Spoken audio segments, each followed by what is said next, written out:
And ladies and gentlemen, please welcome the 23rd Secretary of the Air Force, the Honorable Deborah Lee James.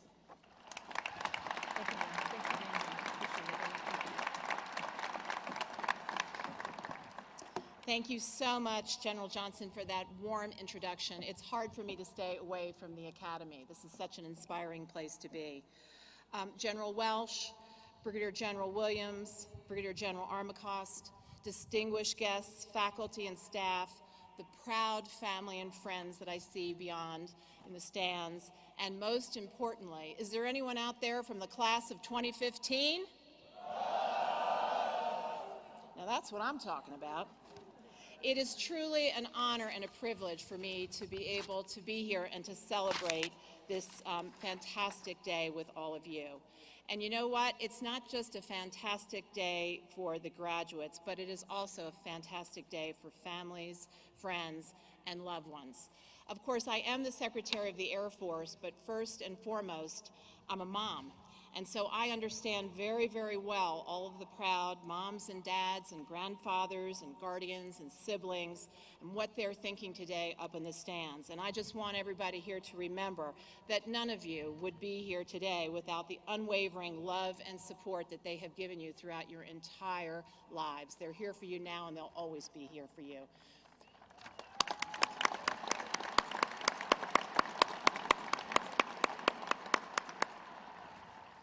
As I stand here this morning, the collective voices of 660,000 airmen around the world, active duty, National Guard, Reserve, and civilian, all of them are calling out their congratulations as all of you eagerly await dismissal from this very, very fine institution. This fine institution that has produced great heroes and great leaders through the decades. And I'm talking about heroes like Captain Sejon, class of 1965, Medal of Honor winner. Sully Sullenberger, class of 1973. Our Chief of Staff, General Mark Welsh, class of 1976. The next Vice Chairman of the Joint Chiefs of Staff, Paul Selva, class of 1980. And our very own, very special superintendent, I think the best superintendent we've ever had here at the Academy, Lieutenant General Michelle Johnson, class of 1981.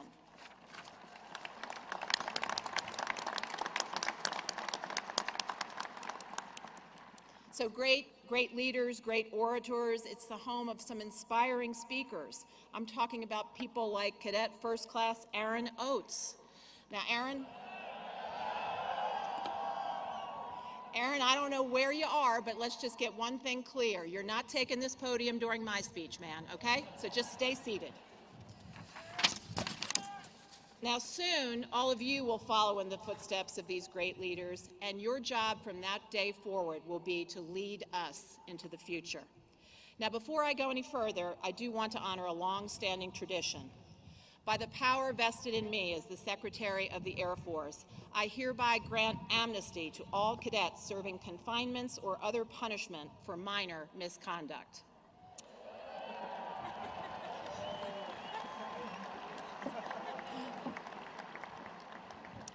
Now, General Johnson, I'm going to have to yield to you and leave it up to you to define exactly what offenses are minor. And of course, you know I never tell you what to do, but I'm just thinking, trying to hide a refrigerator from upperclassmen by wrapping it in a blanket and putting it on a bookshelf, I'm thinking that's minor. I don't know about you, but I'm thinking that's okay. Graduates, as we sit today in the shadow of Pikes Peak on this glorious spring day, I want all of you to think back just a few short months to the winter.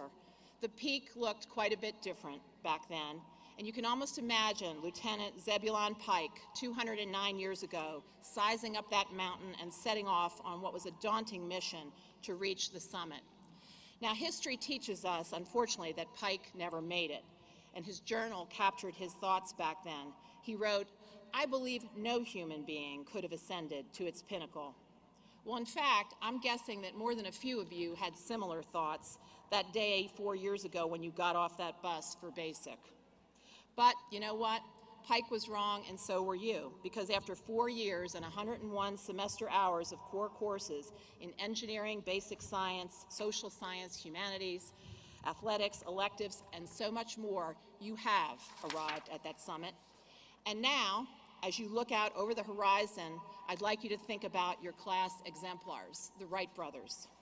It was almost 112 years ago that Orville and Wilbur Wright were tenaciously pursuing what seemed like a crazy dream back then, the dream of flight, with the support of their sister Catherine. And finally, in December of 1903, after overcoming failure after failure after failure, they converted that dream into a reality. And similarly, I'll bet there's some of you in the audience today who battled through some failures. It might have been an academic or athletic probation, a failed GR, an illness, an injury perhaps. Some of you had the moral courage to accept responsibility for an honor code violation, knowing full well that there would be consequences. During Beast and Recognition, the upperclassmen, I think, made it pretty clear to you. If you want to leave, we'll show you to the door. But you didn't take that path. You stayed, and you kept your heads held high. You pressed forward, semester after semester, class after class. You forged ahead. And as a result, today, we all get to celebrate your perseverance. That's today. Tomorrow, you will lead us into the future. A future where you will face new challenges and events will occur, and I guarantee you, you won't see many of them coming.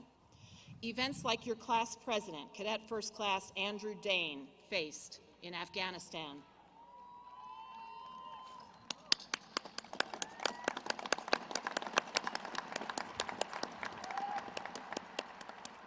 I want to take you back to July of 2010, when then Senior Airman Dane was the lead Joint Terminal Attack Controller, JTAC, supporting the Army's 101st Airborne Division and the Afghan Army's 205th Corps. And his job was to work to eliminate Taliban from contested areas in Afghanistan. One of the soldiers deployed with Cadet Dane described the fighting during the 5-day battle. And I quote, "When we got there on day one, the Taliban hit us with everything they had. It was relentless. It was nonstop." Cadet Dane conducted more than 450 close air support missions overall during his deployment. And despite wounds suffered during an enemy blast, he continued fighting. He never gave up, controlling medical evacuations and attack runs. Today, Cadet Dane is a recipient of the Purple Heart, and he is exactly the caliber of airman that you will soon lead into the future, in peacetime and in combat, all across our Air Force.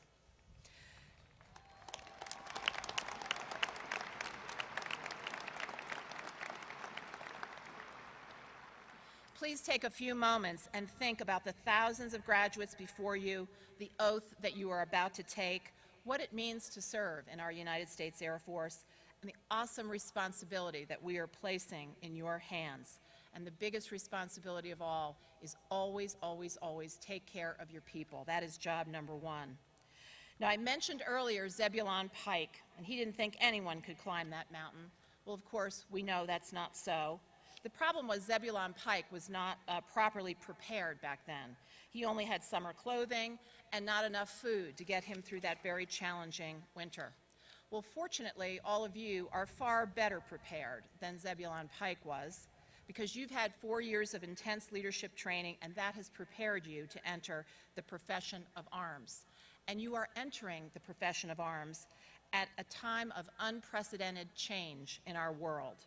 Change in our geopolitics, change in technology, changes in the threats. Indeed, there have been many, many changes in the 4 short years that you have been here at the Academy. Many, many changes, though not everything has changed. Some things have remained the same. So let me just take a few minutes, let's rewind a little bit and talk about what's changed and what's stayed the same over these last 4 years. First of all, 4 years ago, you were battling Jack's hack. You were screaming, "Upperclassmen," and you were wondering if you were ever going to make it. Well, 4 years later, you're now only moments away from becoming second lieutenants. So that's a big change, and a change very much for the positive. 4 years ago, we had this, what is it called again? Oh, the Commander-in-Chief Trophy. And you know what? We still got it, thanks to you and thanks to your prowess on the field.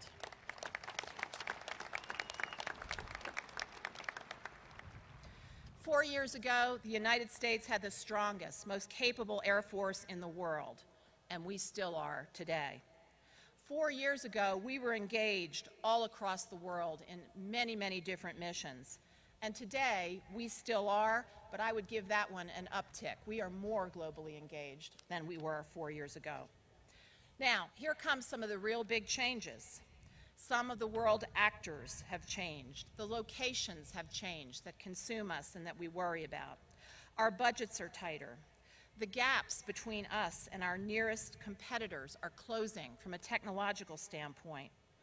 That greatest force in the world, it's the greatest force, but we are a force that is experiencing some strain because we are smaller than we were 4 years ago. We have high ops tempo, frequent deployments of our people. Our equipment is getting older and older, and we have some concerns about our readiness across the Air Force.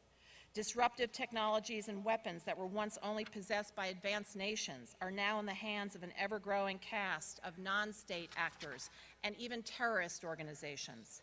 China and Russia, meanwhile, are plowing full speed ahead with their military modernization programs, and they're developing worrisome advanced capabilities like anti-air, counter-space, and defensive cyber warfare capabilities. In the last year alone, our United States Air Force took the fight to the Middle East against ISIL.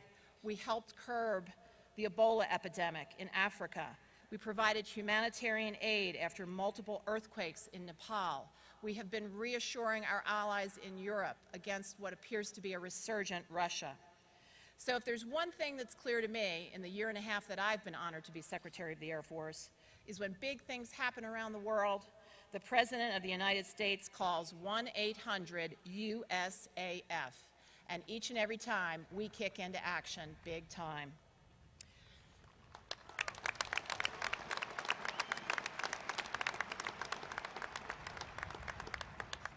And ladies and gentlemen, I'm here to tell you this pace of operations is not likely to lessen. It is likely to be with us for the foreseeable future. And I come back to my theme. That is why we need all of you to lead us into the future. For you are the next generation of leaders that Secretary of Defense Ash Carter calls the force of the future. You must be open to new ideas, welcome new ways of doing business, and you need to understand that our world is much more dynamic and complex than it has ever been before. Remember, graduates, ultimately we exist for one reason, and that is to deter and to defend, and if necessary, to fight and win America's wars. And everyone, regardless of their job description, regardless of career field, regardless of whether you're active duty, Guard, Reserve, civilian, all of us have an important role to play in that fundamental mission. Secretary Carter and I believe that your success, your ability to lead us into that future and to fight and win America's wars will rest on three main pillars. The first must be that we have to extend our technological edge over potential adversaries. So as a result, we're depending now on graduates like Cadet Kevin Cooper, the captain of the Academy Cyber Team, to help harness and develop the latest cutting-edge technology. In February, the Academy team defeated the other service academies at a cyber defense exercise in Pennsylvania. And last month, Cadet Cooper led USAF's effort in the NSA's cyber defense exercise. This exercise pitted the academies against each other to assess their ability to maintain network services while detecting and responding to network intrusions and compromises. So this was an exercise, defense of the academy, but very, very soon it will be defense of the United States of America, and you will lead us into the future. Far more than a fancy plaque of etched wood, your degrees represent collectively the investment of millions of dollars of taxpayer money. And as is very important that you, with respect to that money, you must always spend it wisely, and with respect to the trust that the taxpayers have placed upon you, you must keep that trust near and dear always. Which brings me to the second pillar, which is to ensure that our Air Force is efficient and accountable. Now, I'm sure you guys all remember magic money. So back when you were brand new, you'd simply go to the Academy bookstore, you'd scan a card, and you'd make your purchases. Things like books and uniforms, flight manuals, whatever you needed to accomplish your mission here at the Academy. But as second lieutenants, you will be responsible for a whole lot more than books. You'll be responsible for guarding our nuclear enterprise. You'll be flying million-dollar aircraft. Perhaps some of you will guide billion-dollar space assets. And the money that will be entrusted to you certainly won't be magic. These funds will be real and they will be precious. They will be scarce. We are having budget difficulties in this country. As lieutenants, we're going to be relying on your insight and your advice and at all times good judgment. So when you or the airmen that you lead have good ideas, how to do things more efficiently, differently, free up precious money, free up precious time, we want to hear about them. That's why we set up a website called Airmen Powered by Innovation. We're taking ideas from the field, we're implementing them, and we're making positive change for efficiency in our Air Force. The third pillar is to ensure that our future force leverages the finest talent America has to offer, and this comes down to the importance of taking care of people. And I'm talking about talent, the likes of which we have right here in the class of 2015. Talent to lead us into the future. Talent to think critically and solve problems, to adapt rapidly to changing circumstances, to be decisive even when you don't have full facts, even in the face of ambiguity, to make the most of scarce resources, and to always have the moral courage to stand up for what is right. This class has 89 cadets continuing on to graduate school, including our top graduate, Cadet Rebecca Esselstein. And yes, sir, let's give applause for Rebecca.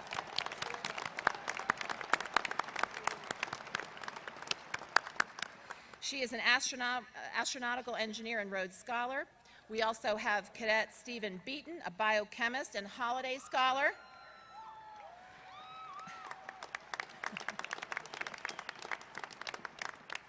And we have two National Science Foundation scholars, Cadets Peter Ivanich and Scott Alsid.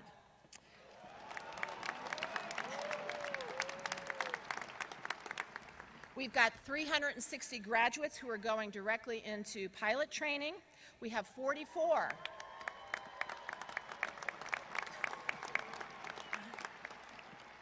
We have 44 who are destined for either nuclear or missile operations.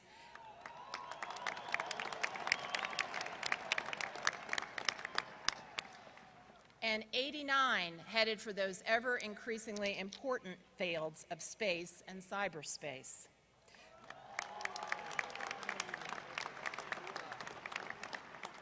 We have world-class athletes in this class, like Cadet Kim Davis, who qualified for the Olympic swimming trials.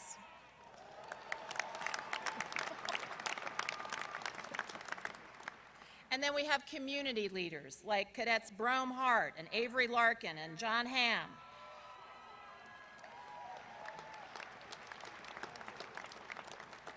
Who were key players in the Cadet Athlete Against Sexual Assault campaign, as well as the Take Back the Night event that I had the honor of attending back in April. This is also one of the most diverse classes that we've ever had in Academy history, with more than 20% women and 26% minorities. But you know what? Going forward, I think we can, and in fact we must, do even better, because in my opinion, our readiness in the future will depend in part from our ability to draw successfully the best talent from every sector of society and from every corner of this nation. And that's why we are committed across the board to diversity and inclusion in our Air Force, to expand opportunities for women.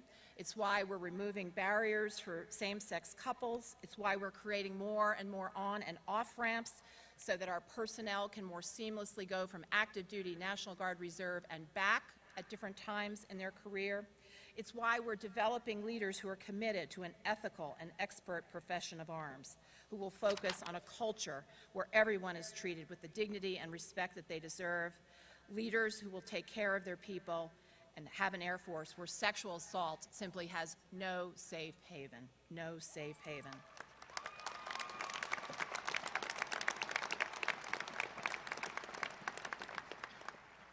So graduates, here's the bottom line. It really, really, really comes down to our Air Force core values. Integrity first, service before self, in excellence in all that we do. These must underpin every action you take from here forward as an officer and a leader in our Air Force. Now, those are the words above the core values ramp. The values greeted you on day one at the Academy, and you've lived by them for the last 4 years. And these are words that you need to carry forward and continue to live by as a second lieutenant and beyond. Fighting and winning our nation's wars will ultimately depend on a number of things. Depend on how you lead. It'll depend on our technological edge. But first and foremost, it depends on character. So never, ever, ever compromise on character. Soon, we will add your names to the long blue line, and you will inherit the mantle of Air Force leadership. So I say to you once again, I charge you to lead us into the future. A future that will use the domains of air, space, and cyberspace to even greater degrees. A future that will likely capitalize on new technologies like hypersonics, directed energy, nanotechnology, and probably a few others that only the astro majors will understand. I charge you to lead us into the future where you will need to confront and you will need to overcome challenges unlike anything you could have imagined. You'll be asked to solve complex and multifaceted problems. Your resolve will be tested over and over and over again. I charge you to lead us into the future with a more diverse and inclusive workforce and to help foster an environment and culture of dignity and respect. And you will be asked to care for the men and women under your command as well as their families. This is a very, very important duty. And to ensure always that the United States Air Force forever remains, as it is today, the very best Air Force on the planet.